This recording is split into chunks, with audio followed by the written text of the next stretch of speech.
आज आपण जास्त तामझाम न करता अगदी पटकन होणारी पावभाजी कशी बनवायची ते बघणार आहोत. इथे मी 5 ते 6 लोकांचं प्रमाण तुम्हाला सांगणार आहे. त्यासाठी टोमॅटो घेतलेला आहे, कांदा, फ्लावर, वाटाणा घेतलेला आहे, बटाटा, सिमला मिरची आणि गाजर घेतलेलं आहे. आता प्रमाणसुद्धा मी तुम्हाला सांगणार आहे. इथे मी 300 ग्राम बटाटा घेतलेला आहे, 300 ग्राम फ्लावर घेतलेला आहे, थोडंसं गाजर घालायचं आहे. अगदी ऑप्शनल आहे, नाही घातलं तरीसुद्धा चालेल.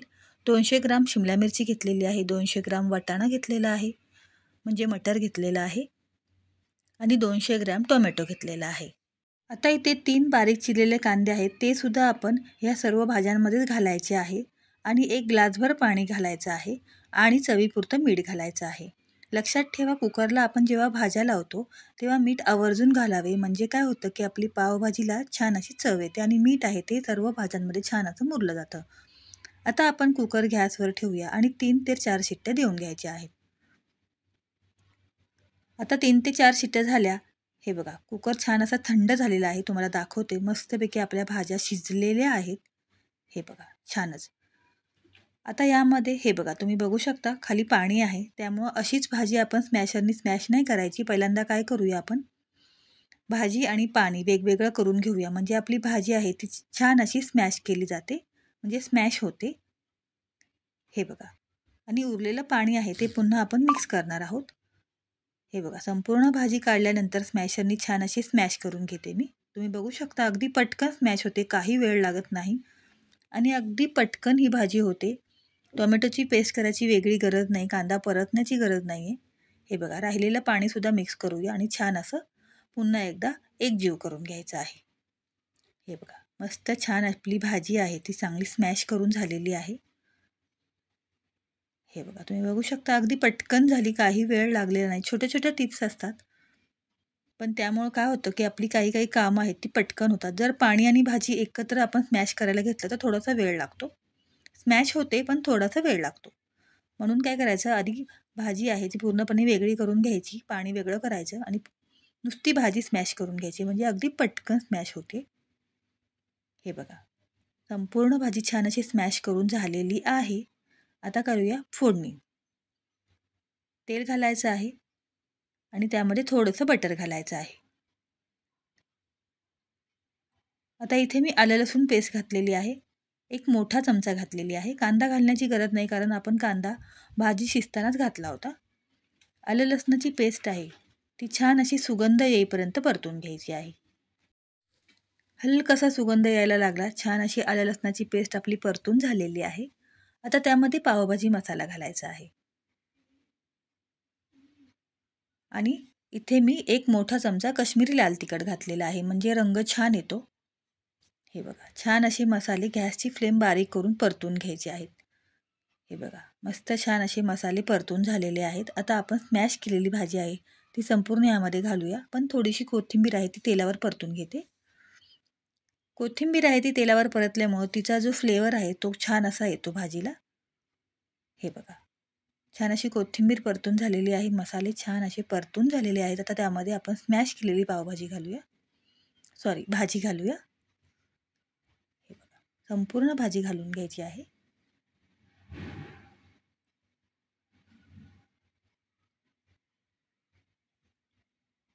लगेच पाणी घालायचं नाही, अगदी गरज पडली तर थोडंसं पाणी आपण घालूयात. आता ही भाजी आहे ती संपूर्ण अशी मिक्स करून घ्यायची आहे. मीठ आपण भाजी शिजतानाच घातलं होतं, त्यामुळे मीठ मी घातलेलं नाही. थोडीशी पावभाजी चाखून बघणार आहे आणि त्यानंतर गरज पडली तरच मीठ घालणार आहे. हे बघा, तुम्ही बघू शकता किती सुरेख रंग आलेला आहे आणि अगदी पटकन झाली की नाही आपली ही पावभाजी.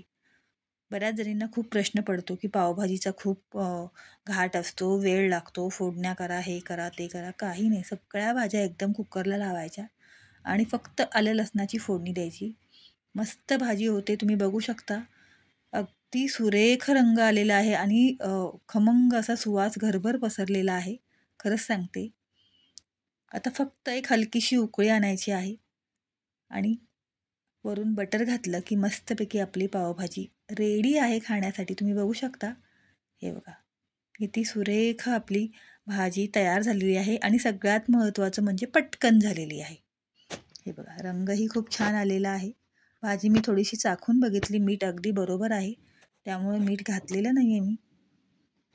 वरून कोथिंबीर घालायची आणि गॅस बंद करायचा. हे बघा, आता पावसुद्धा आपण गरम करून घेऊयात. आता पाव गरम करण्यासाठी पहिल्यांदा पाव आहेत ते मधून कट करून घ्यायचे आहेत, अशा प्रकारे कापून घ्यायचे आहेत. आणि मस्तपैकी खूप सारं बटर लावायचं आहे आणि दोन्ही बाजूनी खरपूस असे पाव आहेत ते गरम करून घ्यायचे आहेत. गरमागरम भाजी आणि हे खरपूस असे भाजलेले पाव, मस्तपैकी पावभाजीचा बेत तयार झालेला आहे. दोन्ही बाजूनी कुरकुरीत असे पाव मला खूप आवडतात. हे बघा, दोन्ही साईडनी छान असे पाव आहेत ते आपण भाजून घेऊयात मस्तच. आणि आता काय करायचं बटर लावून झालेलं आहे. आता काय करायचं आपलं उलटणं आहे त्याने छान असे पाव आहेत ते प्रेस करून घ्यायचे, म्हणजे छान असे कुरकुरीत होतात. हे बघा, अशा प्रकारे प्रेस करून घ्यायचे मस्तच. हे बघा, छान असे दोन्ही बाजूने आपले पाव आहेत ते कुरकुरीत आपण असे भाजून घेतोय. छानच आहे बघा, तुम्ही बघू शकता छान असे कुरकुरीत झालेले आहेत. आता प्लेट वाढून घेऊयात आणि गरमागरम सर्व करूयात. हे बघा, छान झालेत की नाही? हे बघा, मस्तच. छानच.